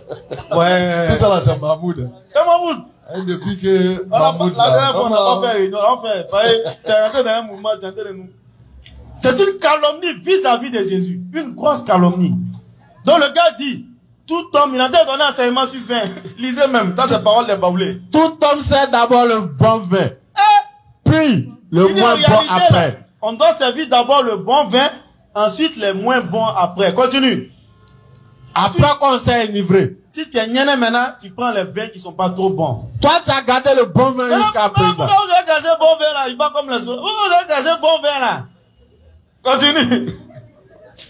Toi, tu as gardé le bon vin jusqu'à présent. Pourquoi vous avez gardé le bon vin là jusqu'à présent? Tel fut à Cana en Galilée, le premier des miracles que fut Jésus. Donc, il veut dire que le vin qu'ils ont envoyé après que Jésus a transformé là, c'est ce qui est bon. Ce qu'ils ont servi premier, puis c'est niané là. Ça, c'est pas bon vin. Donc ça, c'est des calomnies vis-à-vis de Jésus. C'est des mensonges. et tu contres ça avec les versets qu'on a donnés, Proverbe 31, Proverbe 28, Luc 1, pour dire qu'en réalité, quand on regarde dans la Bible, un croyant ne doit pas boire. Ça dit comme Moaz l'a dit juste quelques minutes, pour dire quoi? Quand un homme est rempli de l'Esprit de Dieu, logiquement, il ne doit pas boire. Mais dit que la Bible interdit formellement l'alcool, c'est un problème. C'est un véritable problème. Regarde ce que Juge chapitre 8. Juge chapitre 9.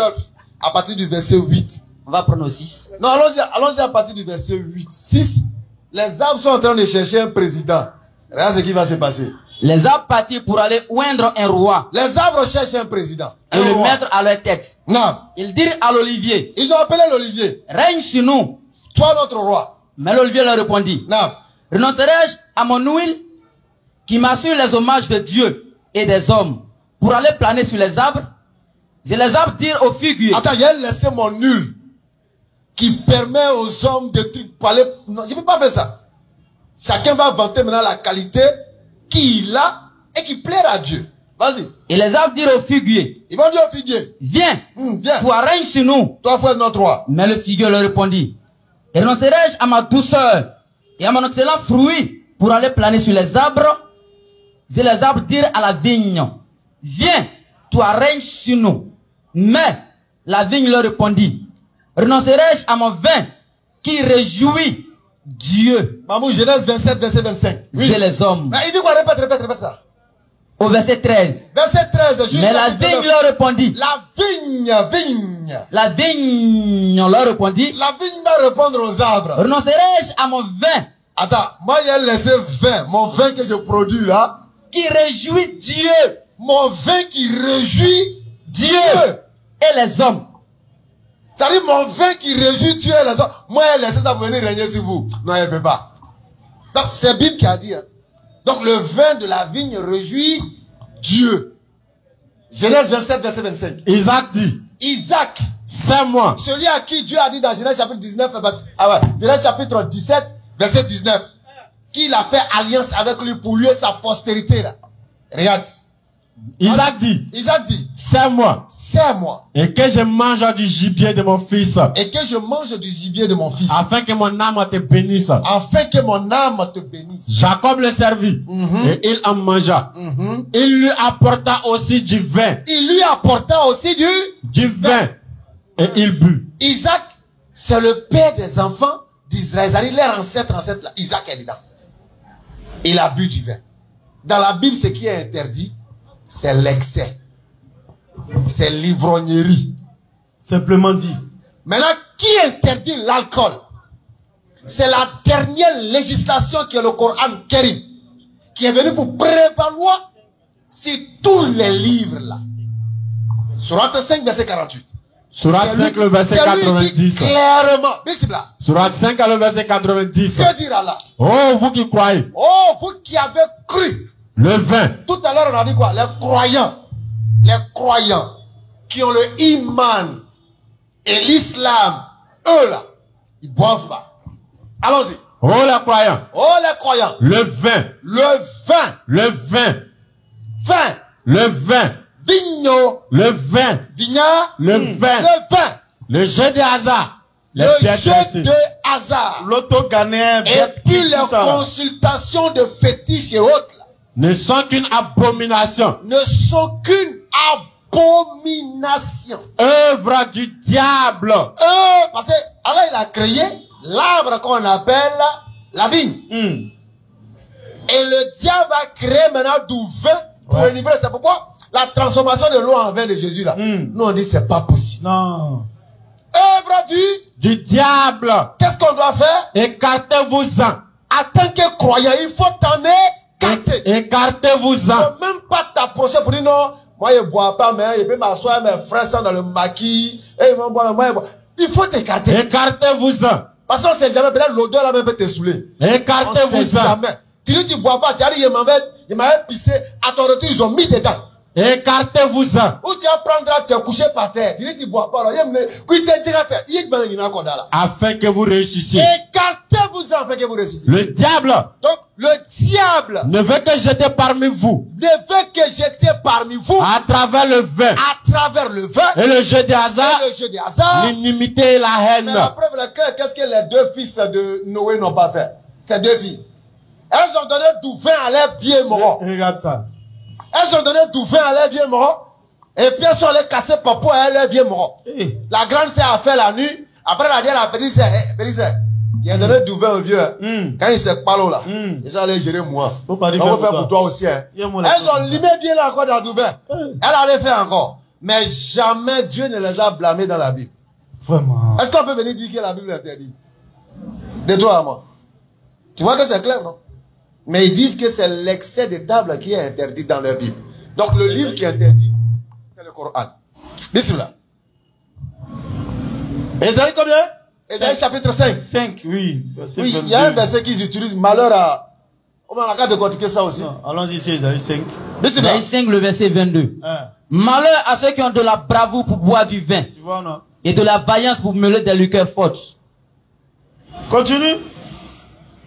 Qui justifie le coupable pour un présent. Et enlève aux innocents leurs droits. C'est pourquoi, comme une langue de feu dévore le chaume, et comme la flamme consume l'herbe sèche, ainsi leur racine sera comme de la pourriture. Et le fleur se dissipera comme de la poussière. Donc voilà des versets aussi. Mais ici là même là, ici là, on parle de justice encore. Et d'ailleurs même si on remonte, ça rejoint Proverbe. Ouais. Ne donnez pas de la liqueur à ceux qui détiennent la justice. Un juge qui est saoulé, mais il va prendre des décisions alcoolisées. Il ne va pas donner le droit des faibles. Il va prendre des décisions alcooliques. C'est clair. La Bible interdit l'ivrognerie. En tout cas, pour ce que nous avons lu de la Bible. C'est clair. Mais on peut prouver qu'un bon croyant ne touche pas l'alcool dans la Bible. Samson, Jean-Baptiste et plein d'autres. Voilà. Daniel, le prophète Daniel, touchait pas à l'alcool. Donc on peut citer des éléments pour dire à un croyant, voilà sa conduite. C'est clair. À la lumière des temps. Mais quand Foko a Darani le même truc là, nous on n'est pas dedans. Toujours est-il que sur 590, il n'a pas le Cameroun, Regisun Minamali Shaitan. Voilà. Donc sur 5 vient boucler, c'est lui il dit formellement, c'est pas bon. Abomination, œuvre du diable. Voilà. Ok. Merci beaucoup. Aujourd'hui, là, la question, là, vraiment. Hein.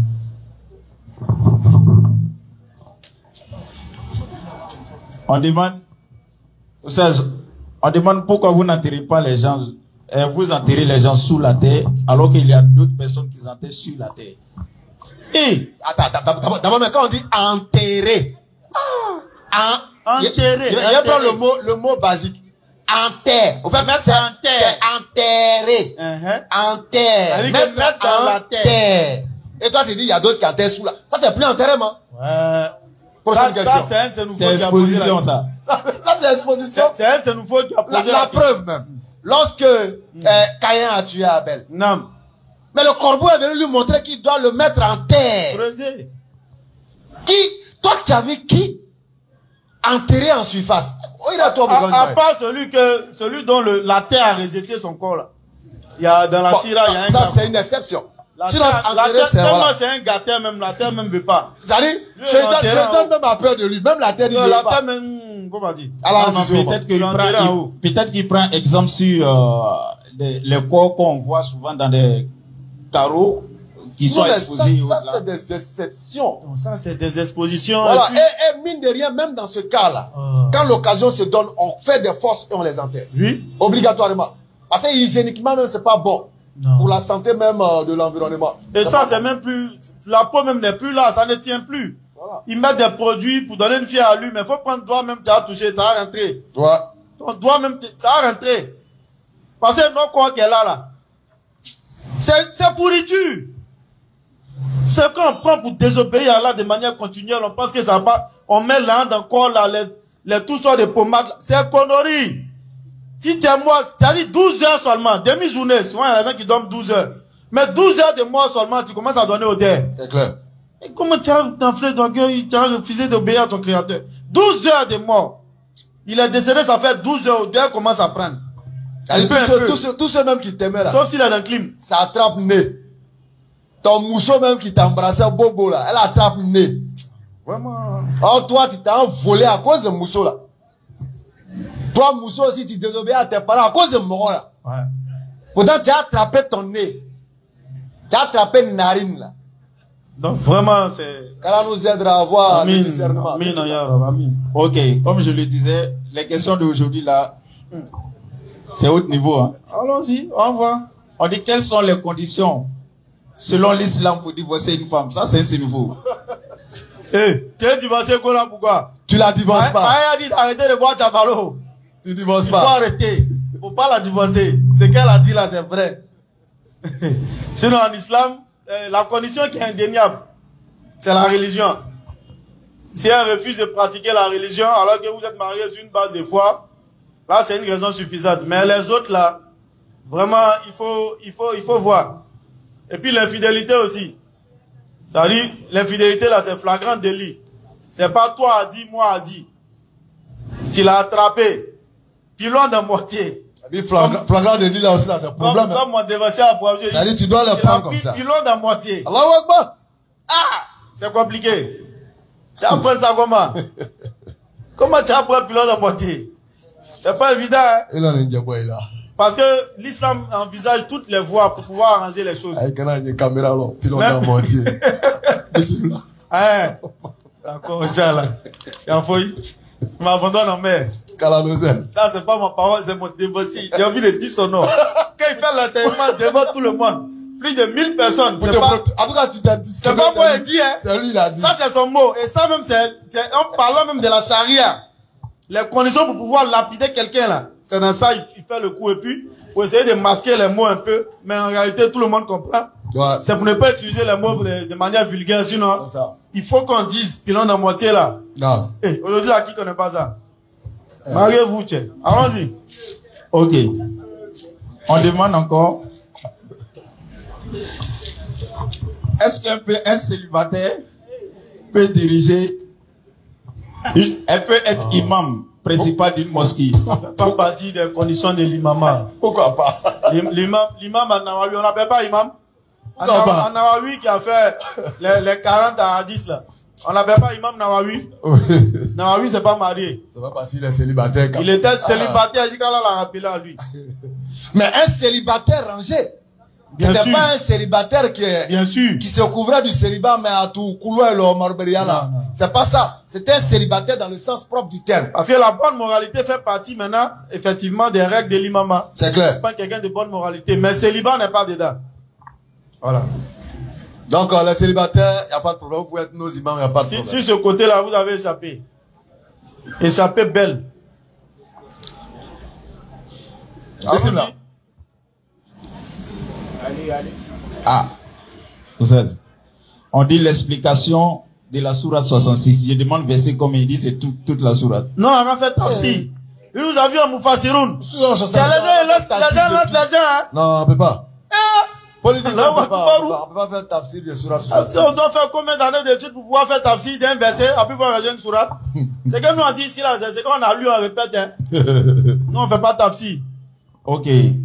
Il demande encore comment prendre l'intention avant le mois de Ramadan, avant le jeûne. L'intention, à l'unanimité des savants, c'est pas quelque chose qu'on dit. On voit les doulas faire ça. Doula, vraiment. D'autres même s'arrêtent devant l'une. Caro, comme il va bon. Comme tu dis l'une. En pleine, il vient s'arrêter avant prier, il lève ses mains d'une manière. Non.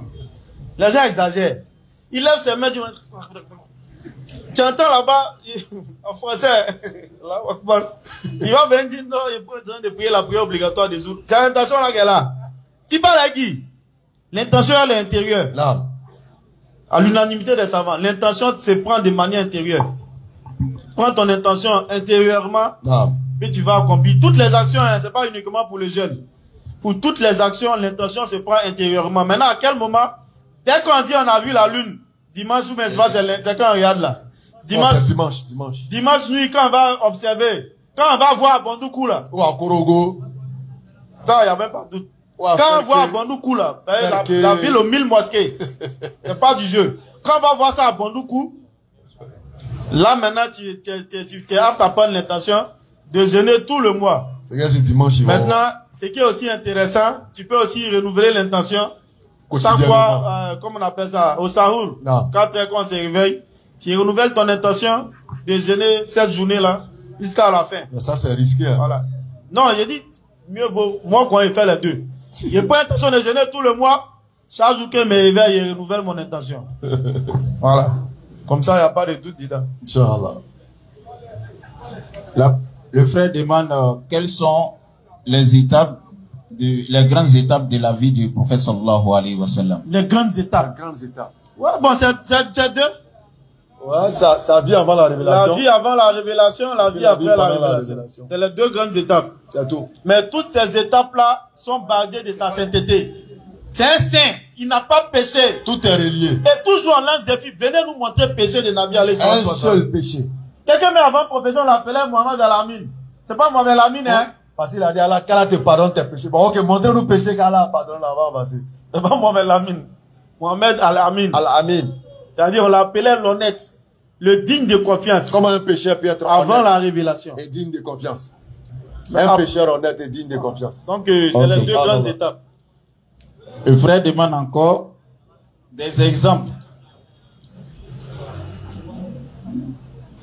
Il a dit les exemples pour illustration de la façon dont le prophète sallallahu alayhi wa sallam a réagi à des insultes.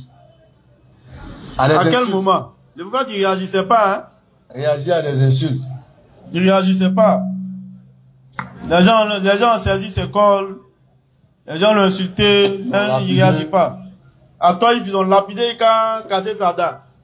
Le sang a coulé jusqu'à dans ses sandales. Alors, vous voyez, Ange vous dit, c'est comment? On détruit ça rapidement. Il dit, non, parce que dans leur descendance, moi, je demande à Allah de faire en sorte qu'il y ait des croyants dedans. Là. Voilà l'une de ces réactions qui doit nous servir de leçon. Il a été persécuté. Il a été obligé d'émigrer parce qu'il est d'un clan qui est très fort. Banu Hashim, c'est un clan qui est très fort à la Mecque.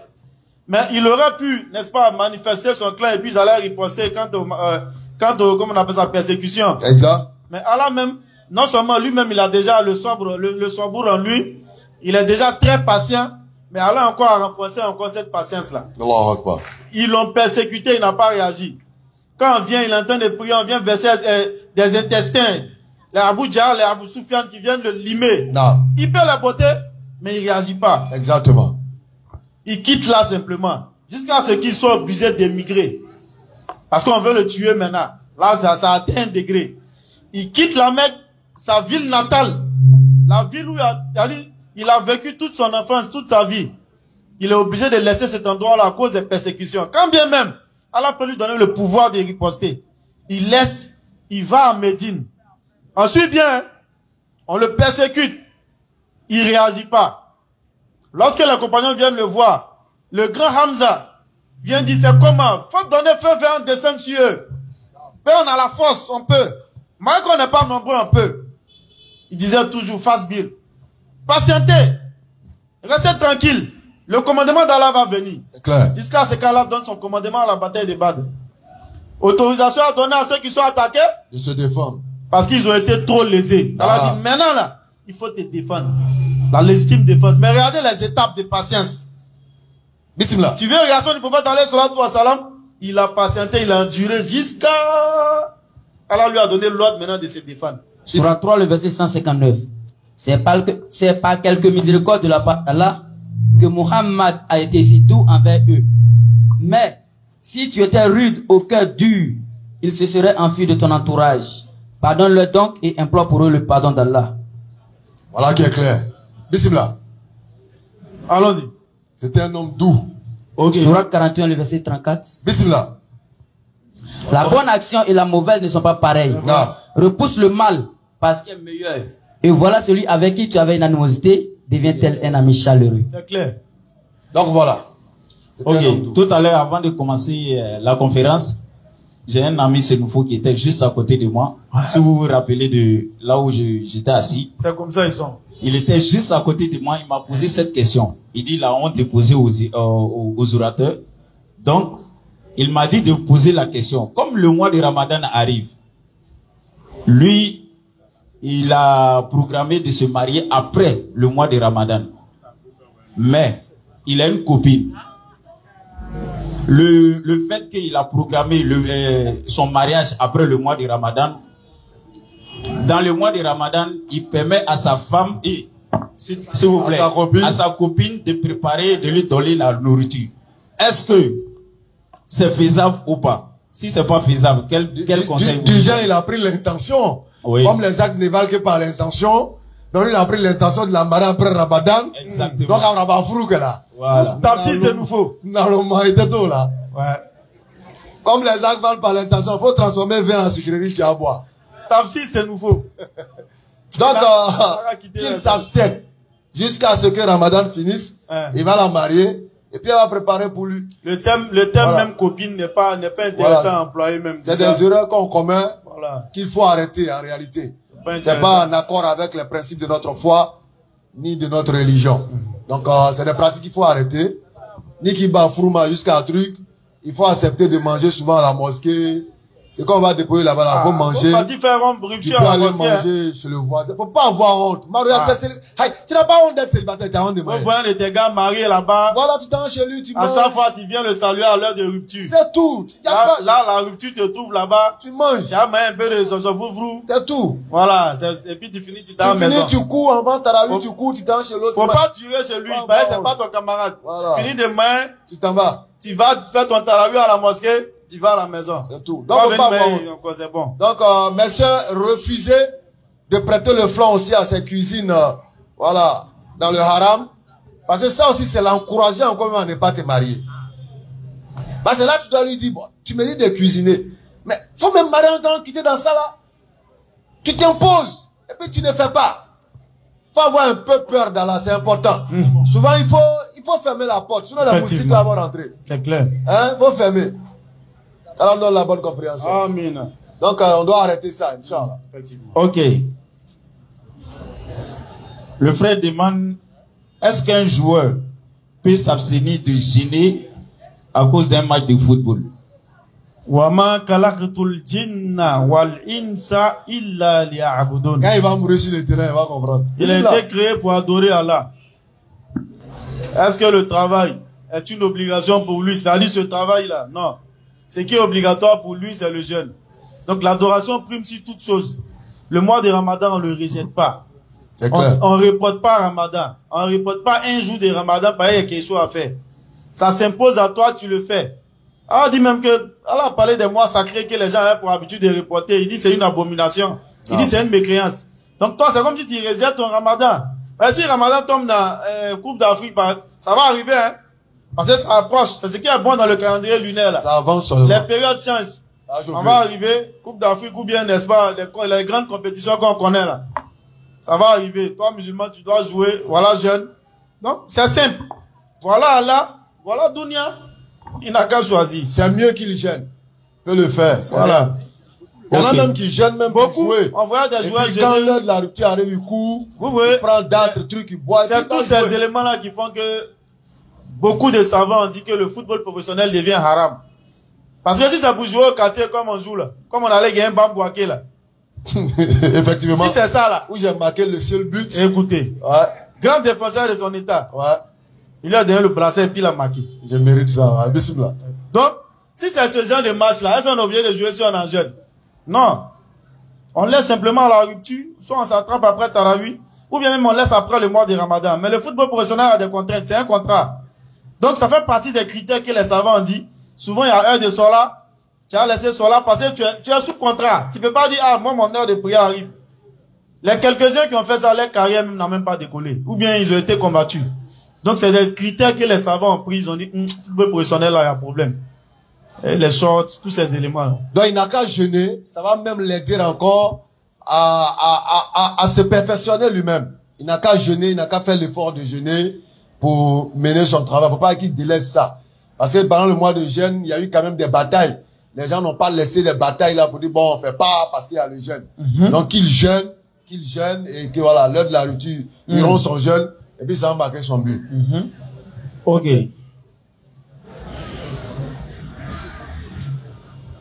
Le frère demande, Est-ce qu'un homme marié qui a des enfants, Allah peut le pardonner? Un homme marié qui a des enfants. Allah il pardonne à la condition du repenti. Une fois qu'il a repenti, il coule. Ya ibadi allazina asrafu ala anfusihim la taqnatu min rahmatillah. Inna Allaha yaghfiru dhunuba jami'a. Innahu huwal ghafurur rahim. Allah il dit, oh mes serviteurs qui avaient commis des excès à votre propre détriment, ne désespérez point de la miséricorde d'Allah. Car Allah pardonne tous les péchés. Allah il dit tout. Pardonne tous les péchés. Mais dans le verset suivant, il dit, eh, revenez repentant. C'est tout. Voilà, donc c'est le repenti qui est la condition. Si c'est repent sincèrement, il y a fouille. Non. La repentance, la clé de la miséricorde. C'est clair. Bismillah. Allons-y, c'est bon. Bismillah. Non, c'est bon, on a déjà cité. Ok, le frère demande encore quelle était la langue. Attends, c'est quel frère même? Ils sont là. Il demande quelle était la langue de Adam alayhi salam. Ouais. Moi, je connais pas. C'est quand on fait, n'a qu'à attendre, hein. Moi, je connais pas. N'a qu'à attendre un peu, on finit conférence, on vient. N'a qu'à attendre un peu. Ok. Parce que voilà des sciences, en fait, voilà des sciences qui ne profitent pas. Comme les gens qui viennent dire, Adam était de quelle couleur? On s'en fout! Il n'a qu'à être belge. Il n'a qu'à être marron caca. Mauve. Faut ajouter dessus. C'est pas notre problème. Le problème, Mohamed était noir, il était clair, il était rouge, on s'en fout. Parce que la couleur de peau là, pour nous, c'est pas un élément important. C'est pas important. C'est pas un élément de supériorité. C'est tout. C'est un miracle d'Allah, c'est tout. Quand on voit blanc, on voit noir, on voit rouge là. On dit ouais, Allah il est fort. Ouais. Comment il fait que, c'est-à-dire même être humain, le même sang coule dans nos veines, on a le même ADN, pratiquement la même structure. Et puis on a encore des éléments encore qui se ressemblent dans nos ADN. Mais comment ça veut dire que moi, mon teint est noir, et puis lui il a de cette couleur là, on dit ouais, Allah il est grand, Allahu Akbar. C'est le meilleur. C'est un miracle. C'est un miracle d'Allah, c'est tout. Ça fait partie des signes d'Allah, de la grandeur d'Allah. Allah est le meilleur. C'est pas un élément qu'on doit prendre pour prévaloir sur notre race ou bien autre chose. Si on dit Adam parlait de Djoula, les Djoula on dit ouais. Ouais, c'est que c'est nous on est fort. C'est nous on est ça. Si on dit parlait Baoulé, les gens là ils vont dire ouais. C'est nous on est fort. Ils sont quand même dit ils buvaient du vin. Baoulé. C'est clair. Ah, ils sont spécialisés dans ça. Si on dit aussi parlait c'est nouveau. Là c'est gâté. Les tapalomanes vont dire ouais. C'est gâté. Mesdames ils vont dire son nom c'était Tap. Donc, c'est des sciences. Non, je t'ai dit. Ouais, le Badri. C'est des sciences qui n'ont pas vraiment de grande importance à la religion. Si tu as un moyen de le savoir, c'est ton problème. Mais nous, on dit ça là, ça nous intéresse pas. Voilà. Donc, le plus important, mais regardez toutes les langues. Tu vas trouver que les langues s'entremêlent. Des mots se retrouvent un peu partout, mais ça peut ne pas avoir la même signification. Donc, l'histoire de langue là, on s'attarde pas dessus. Adam parlait quelle langue? Il parlait toutes les langues. Bismillah. Ah, ça c'est un niveau 12 débloqué, hein. Après, ça c'est une question, moi, j'ai pas compris. Par contre, tu souris là, il sait que c'est gardé. De toute façon, vous êtes là. Les choux sont là, on est en sécurité. Le frère demande, je sais pas c'est quel frère, mais il a des questions. Bon, il n'a qu'à retourner à l'époque des prophètes. Il va la voir d'après déjà la question. D'après la sœur Krotou. Il dit, non. Tu es musulman, mais tu vas à l'église pour aller danser. Ça nous fait débloquer niveau. Ça nous fait débloquer niveau. Est-ce que ça cause un problème? On a vu une vidéo où le gars Boubou. Le gars Boubou, il a été dansé. Sérieux, il faut qu'on... Ce frère n'a qu'à venir ici. Question ça là, nous on répond pas. Frère n'a qu'à venir ici. Donc toi, tu as envie de danser comme on danse pas à la mosquée. Toi, tu as dimanche danser à la mosquée, à l'église. Attention, hein. Peut-être il connaît un gars au quartier qui fait ça, qui est musulman mais qui va danser là-bas. Donc lui il veut qu'on dise quelque chose pour que le gars puisse atteindre. Il n'a qu'à arrêter ça. Il n'a qu'à arrêter ça. C'est quelle histoire? Allez danser comment? Et puis allez danser sur quel son même encore? Non, il n'a qu'à arrêter ça. Alléluia. Parce que il y a des fois la danse façon là-bas. Mapouka en Jésus, vous avez déjà entendu? Henri Mapouka en Jésus. Oui, un coup de marteau en Jésus. Ça c'est quoi? Donc vraiment, il faut faire attention. Il faut faire très attention. Le musulman, c'est celui qui est pudique. Pas aller se mettre au milieu des gens danser, ou même dans la religion islamique, ça se fait pas.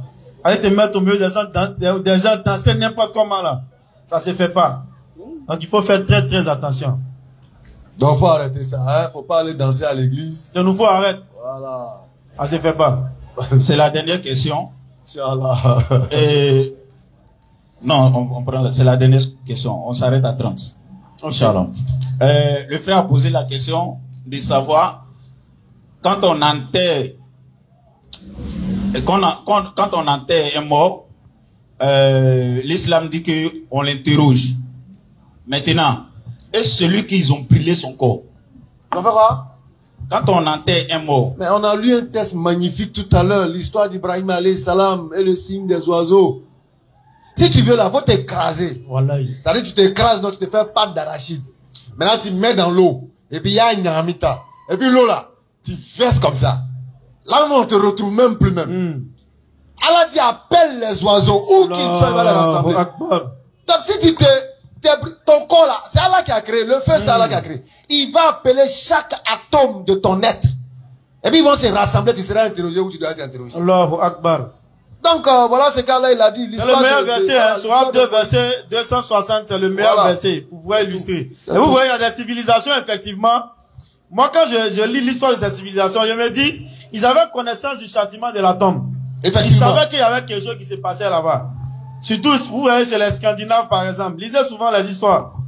Eux, quand ils mouraient, ils brûlent le corps et puis ils éparpillent la scène. Ils ont peur de quoi là-bas? Pour ne pas avoir à rendre compte. C'est quoi ils veulent éviter et puis ils brûlent leur quoi, ils éparpillent la scène. Question, réflexion. Et puis il faut aller éparpiller dans l'eau, hein, quelque part où ils savent qu'on peut même pas trouver. Ouais. Qu'est-ce qu'ils fuyaient? C'est le questionnement qui les attend là-bas. Exact. Parce que c'est les gens que les djinns venaient enseigner. Ils prennent une vérité, ils mélangent 1000 mensonges et puis ils les donnaient. Non. Donc il y a certains trucs qu'ils savaient que c'était vrai. Donc Allah il a dit, même s'ils veulent là, ils n'ont qu'à, comme mon frère l'a dit, ils n'ont qu'à disparaître. Mais lorsqu'Allah il va les appeler, ils vont venir. À l'instar des oiseaux, qu'Ibrahim alayhi salam a découpé et puis éparpillé les restes sur 4 montagnes éloignées. Il a appelé chacun par sa race. Allah a constitué ces oiseaux-là. Donc c'est pas toi être humain, il va pas constituer. Il le dit dans le Coran, dans la sourate Kiyama. Où que vous soyez. Ah. En plus, il dit encore qu'il est capable de remettre en place vos os. Ça veut dire jusqu'à l'extrémité des doigts. Non. Donc c'est pas brûler, c'est brûler à petit. Il faut prendre assis, tu vas disparaître même, fier. Allah, il va te ramener. Le châtiment ou les questionnements de la tombe, tu vas subir cette étape-là. Et puis maintenant, ce qui va sortir des dents, tu vas voir. C'est pourquoi il est Akbar. Non. Il est l'infiniment et l'immensement grand. Et rien n'est impossible à Allah. Alors, et quand on dit que rien n'est impossible à Allah, écoutez, je vois des frères en train de rire. Mais vous n'avez pas dit qu'il ne peut pas devenir l'homme. Écoutez, rien n'est impossible à Allah. Mais son pouvoir de pouvoir tout faire ne lui permet pas de tout faire. Voilà, c'est ça, on l'a dit. C'est pas parce que rien n'est impossible à Dieu que Dieu peut mentir. C'est clair. C'est pas parce que rien n'est impossible à Dieu que Dieu peut aller voler. Subhanallah. Non. Tu vas le ramener à la dimension humaine.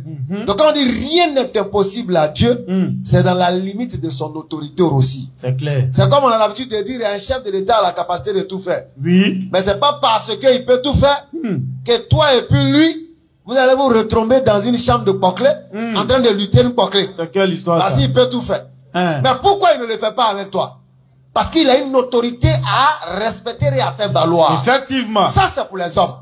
Mais vous allez prendre Dieu et vous dites non, Dieu peut tout faire, il est devenu l'homme. Il est réduit à l'humanité. Ils l'ont attrapé, ils l'ont frappé, ils l'ont même circoncis. Déshabillé, tout ça là. Et d'ailleurs, nous lançons l'appel pour retrouver celui qui a fait cette circoncision là. Vraiment. Vous voyez, c'est un homme. On va lui demander quelque chose. Comment on peut circoncire Dieu?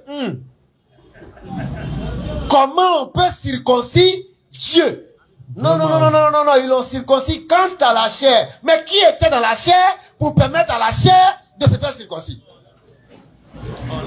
C'est l'esprit et l'âme qui animaient le corps, qui ont fait que le corps a été circoncis et il a ressenti la douleur de la circoncision. Effectivement.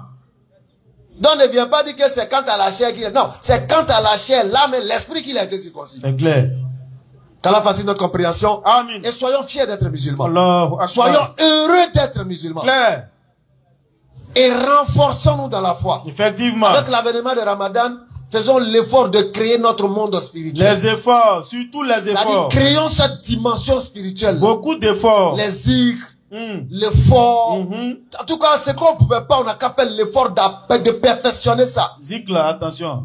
Ah, ouais, on a vu des choses sur le net dernièrement là. C'est vrai. Première nuit, il faut faire Fatiha 546 fois. C'est vrai. Et puis ajouter, première raka là, tu ajoutes Fatiha et tel sera dessus 5525 fois. Deuxième raka, 4535 fois. Très et bien. puis quand tu t'assois, tu fais, éloignez-vous de ces gens de charlatanerie. C'est quoi tout ça là? Allah veut pour nous la facilité. Et non la difficulté, les gars. Appelez-moi, il va vous répondre. Quoi, c'est des secrets. Qui t'aide dans ça? C'est des menteurs. C'est des menteurs. Il faut prendre œuf. Tu fais comme ça. Moi, j'ai fait 7 fois dessus. C'est quoi tout ça là? Les gars, faites attention. Hein. Il y a trop de charlatans sur le net. Parce qu'il y a beaucoup de codes qu'on se prend avec les djinns sans savoir. Vraiment. Après, tu te tonnes. Que tel est date. Oh, c'est le petit mouvement que tu as fait là qui est sur toi. Donc, faisons très attention.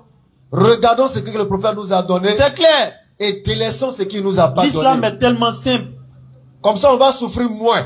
On aura moins de problèmes. Voilà. On aura moins de ramba. Non. Parce que ceux-là, ils seront pas là. Quand on va encaisser les coups c'est clair. du châtiment, ils seront pas là. Effectivement. Donc, faisons très attention. Non. Demandons aux personnes honnêtes. Soyons nous-mêmes nos propres marabouts. Effectivement. Invoquons Allah dans la limite prescrite par le prophète sallallahu alayhi wa sallam. Non. On peut faire beaucoup de stighfar, on peut faire la ilaha illallah. Non. En tout cas, c'est qu'il y a dans notre possibilité, mais dans la limite de ce que le prophète nous a enseigné. Bien légiféré qui se retrouve dans les recueils bien connus de l'islam. Donc, c'est vrai, c'est dur. Mais c'est pas parce que c'est dur qu'on va s'adonner à tout. Effectivement. Donc, faisons attention, parce que la mort est imminente. C'est clair. Et c'est sur ces notes-là, nous allons remercier la population de Koumassi. Et vous dire, rendez-vous sera pris, Inch'Allah, au vendredi sur prochain. Mais Mike a un message. Qui veut parler?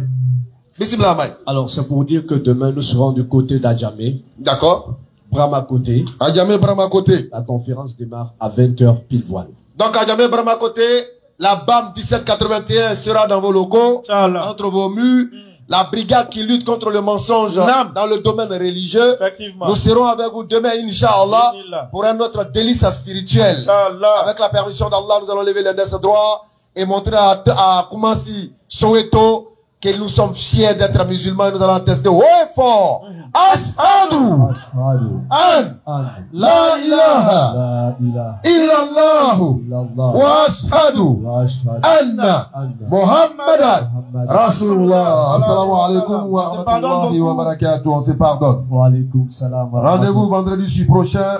Inch'Allah. Inch'Allah wa Inch'Ar-Rahman. Merci infiniment à Béni Islam, la note explicative et Mouaz Ibn Jabal pour cette conférence brillante. Mesdames et messieurs, nous avons été très ravis d'être avec vous. Ce sont les élèves d'Abdul Majid Labam 1781. Nous vous donnons rendez-vous pour demain. Demain, ce sera du côté d'Adjamé, à Brahma côté. Voilà, je ne me trompe pas. Brahma côté. Et la conférence démarre à 20h pile poil. Sur ce, inantum mustaidun amin fadlikum. Faliyatafaddal mashkuran. Muassasan.